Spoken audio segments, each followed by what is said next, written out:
Assalamualaikum warahmatullahi wabarakatuh. Selamat berjumpa anak-anak.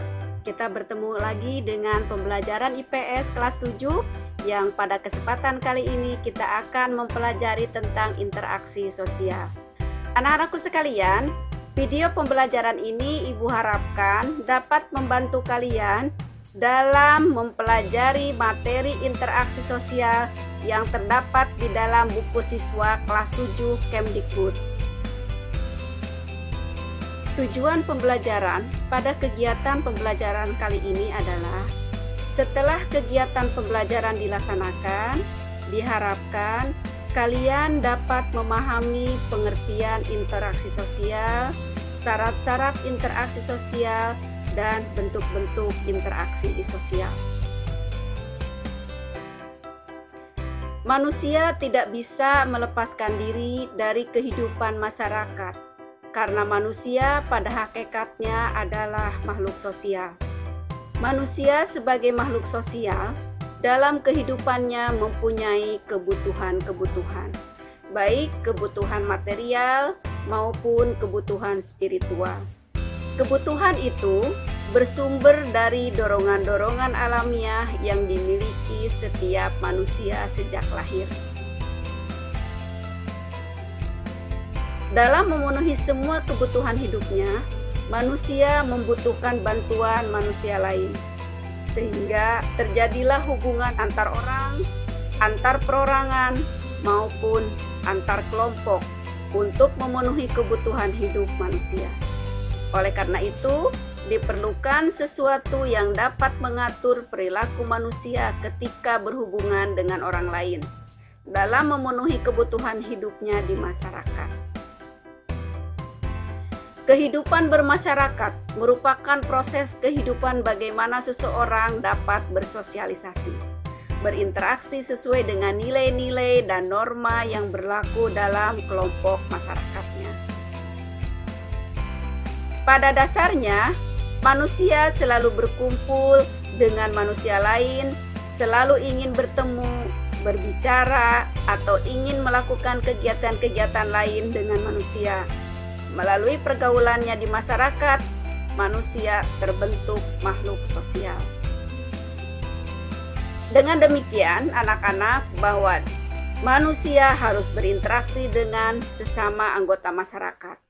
Bertemunya seseorang dengan orang lain atau kelompok lainnya, kemudian mereka saling berbicara, bekerja sama, dan seterusnya untuk mencapai tujuan bersama. Kegiatan itu dapat dikatakan sebagai proses interaksi sosial. Anak-anakku sekalian, perhatikan gambar berikut. Gambar yang pertama menunjukkan seorang anak sedang berinteraksi dengan seorang orang tua. Gambar yang kedua menggambarkan seorang bapak guru sedang mengajar di kelas. Dan gambar yang ketiga adalah kelompok tim bola basket sedang bertanding dengan tim bola basket yang lainnya. Dari gambar di atas, kita bisa menarik kesimpulan bahwa interaksi sosial adalah hubungan-hubungan antara orang perorangan, antara kelompok manusia, antara orang perorangan dengan kelompok manusia.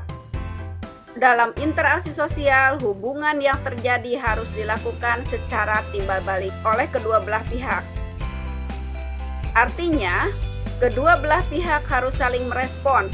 Dengan demikian, interaksi sosial adalah hubungan yang terjadi antara manusia dengan manusia lain, baik secara individu maupun dengan kelompok. Manusia melakukan interaksi sosial dalam kehidupannya untuk memenuhi berbagai kebutuhan pokok. Baik anak-anak, inilah syarat-syarat interaksi sosial. Proses interaksi sosial akan terjadi apabila di antara pihak yang berinteraksi melakukan kontak sosial dan komunikasi. Kontak sosial dan komunikasi sosial merupakan syarat terjadinya interaksi sosial. Tanpa adanya kedua syarat itu, interaksi sosial tidak akan terjadi. Melalui kontak dan komunikasi seseorang akan memberikan tafsiran pada perilaku orang lain atau perasaan-perasaan yang ingin disampaikan kepada orang lain. Faktor-faktor apa yang mendasari berlangsungnya suatu proses interaksi sosial? Faktor yang pertama adalah faktor imitasi. Faktor imitasi merupakan proses seseorang mencontoh orang lain atau kelompok. Faktor sugesti merupakan pengaruh yang dapat menggerakkan hati orang. Faktor identifikasi merupakan kecenderungan-kecenderungan atau keinginan-keinginan dalam diri seseorang untuk menjadi sama dengan orang lain. Faktor yang keempat adalah faktor simpati, merupakan kemampuan untuk merasakan diri seolah-olah dalam keadaan orang lain dan ikut merasakan apa yang dilakukan, dialami, dan diderita oleh orang lain. Tidak semua tindakan manusia merupakan interaksi sosial. Tindakan yang bagaimana yang dapat dikatakan sebagai interaksi sosial? Baik, suatu tindakan manusia dikatakan sebagai interaksi sosial apabila memiliki ciri-ciri sebagai berikut. Ciri yang pertama adalah jumlah pelakunya lebih dari satu orang. Ciri yang kedua, berlangsung secara timbal balik. Ciri yang ketiga, adanya komunikasi antar pelaku dengan menggunakan simbol-simbol yang disepakati.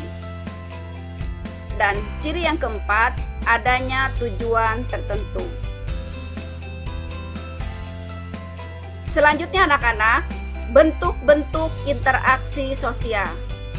Proses-proses yang asosiatif. Bentuk interaksi sosial yang termasuk kepada proses asosiatif adalah yang pertama adalah kerjasama. Kerjasama di sini dimaksudkan sebagai suatu usaha bersama antara orang perorangan atau kelompok manusia untuk mencapai suatu tujuan bersama.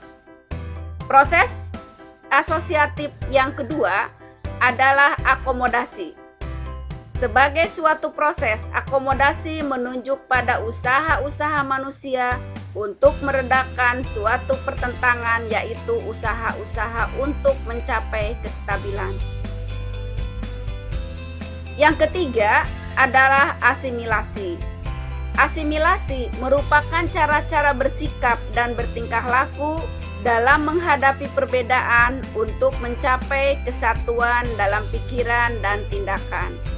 Proses asimilasi dapat dengan mudah terjadi melalui beberapa cara, antara lain dengan sikap toleransi, sikap saling menghargai orang lain, proses yang disosiatif.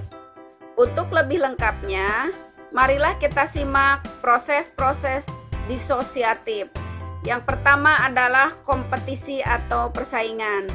Kompetisi adalah suatu proses individu atau kelompok yang bersaing untuk mencari keuntungan melalui bidang-bidang kehidupan tertentu. Untuk mendapatkannya, seseorang harus bersaing antara satu dan lainnya. Bentuk yang kedua yaitu kontravensi. Kontravensi adalah sikap mental yang tersembunyi terhadap orang lain atau terhadap unsur-unsur kebudayaan suatu golongan tertentu. Kontravensi ini ditandai oleh gejala-gejala ketidakpastian mengenai diri seseorang dan perasaan tidak suka yang disembunyikan, kebencian atau keraguan terhadap kepribadian seseorang. Bentuk yang ketiga adalah pertentangan atau konflik. Bentuk-bentuk pertentangan atau konflik yang terjadi di masyarakat seperti konflik pribadi, konflik sosial, konflik antar kelas sosial, dan konflik internasional. Baik anak-anak, itulah tadi materi kita tentang interaksi sosial. Ibu berharap kalian dapat memahaminya, tetap belajar walaupun dari rumah, tetap jaga kesehatan, selalu semangat. Assalamualaikum warahmatullahi wabarakatuh.